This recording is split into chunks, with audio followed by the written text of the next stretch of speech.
Today, Singapore stands as a shining example of modern, impeccably clean, and prosperous island nation. It's a global hub for finance, technology, and trade, famous for its breathtaking skyline, iconic gardens, and a level of efficiency that is the envy of the world. But this glittering metropolis was not always so.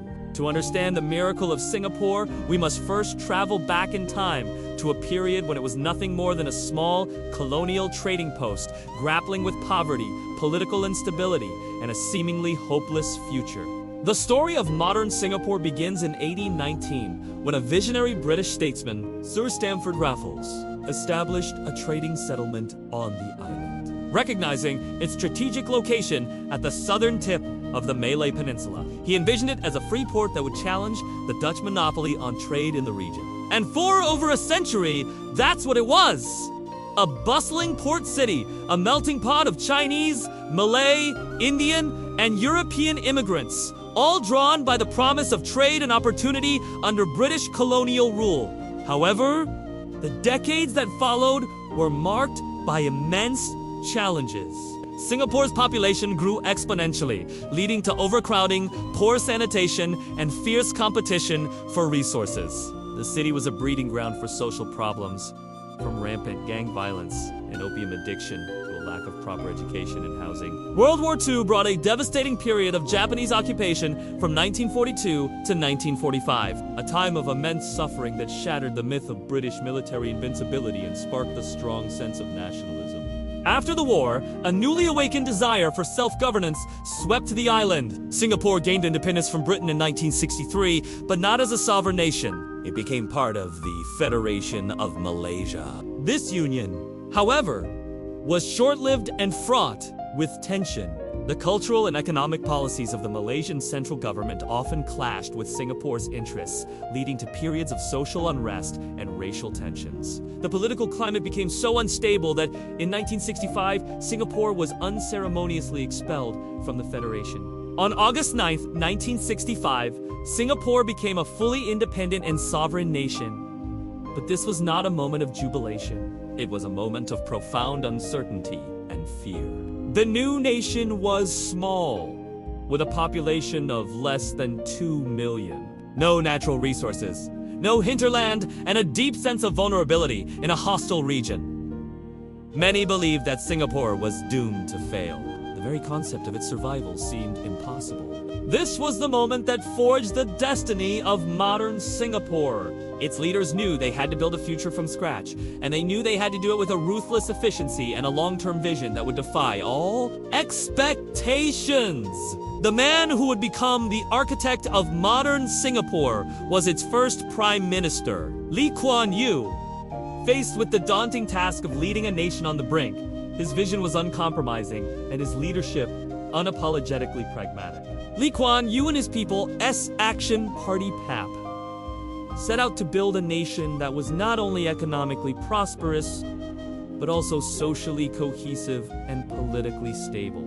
The journey began with a clear, and in many ways, radical set of policies. The first and most critical priority was to establish a strong, clean, and incorruptible government. Lee Kuan Yew's administration launched a fierce crackdown on corruption, imposing severe penalties and establishing institutions that would ensure transparency and accountability. This created a level playing field for businesses and laid the foundation of trust that would later attract foreign investment. Next came the monumental challenge of building an economy with no natural resources. Singapore's leaders made a bold decision. They would not rely on local businesses, but would actively seek out and attract multinational corporations, MNCs, from around the world. To do this, they needed to create an environment that was irresistible to these global giants. They invested heavily in infrastructure, building world-class ports and airports. And they focused on creating a highly skilled, well-educated workforce. They established the Economic Development Board EDB to act as a one-stop shop for foreign investors, streamlining bureaucratic processes and offering attractive incentives. The results were astonishing. In a relatively short time, Singapore became a manufacturing hub for electronics, petrochemicals, and precision engineering. The island that had once been a colonial port was now producing goods for the global market.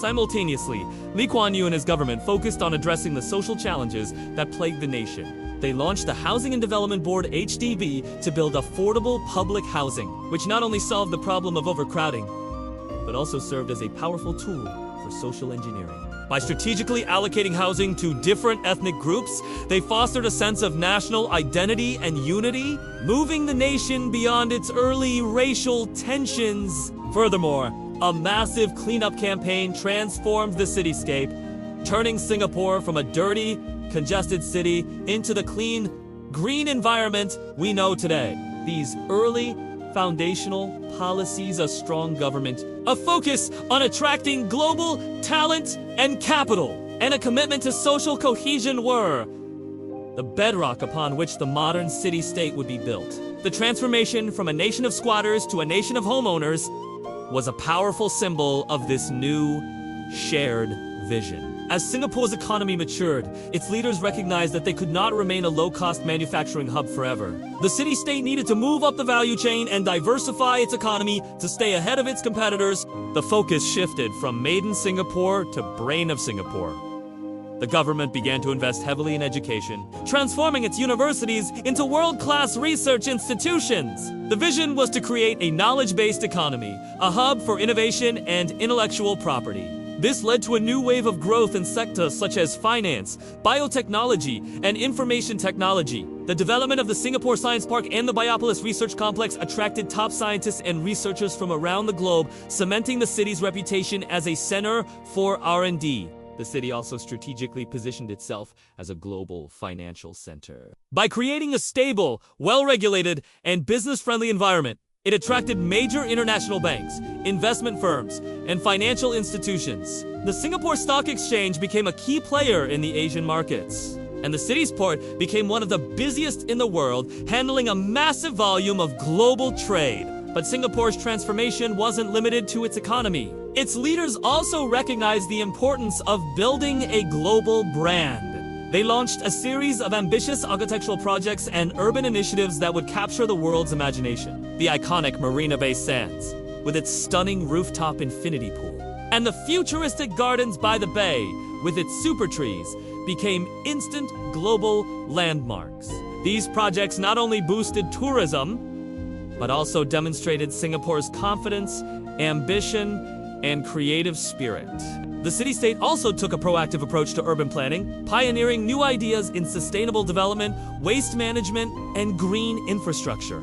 The city in a garden concept was not just a slogan. It was a deliberate strategy to integrate nature into the urban environment, making Singapore a more livable and attractive place for both residents and international talent. This period of diversification and innovation proved that Singapore was a nation that was constantly looking ahead, unwilling to rest on its past successes. Today, Singapore is a testament to the power of human ingenuity, visionary leadership, and a relentless pursuit of excellence.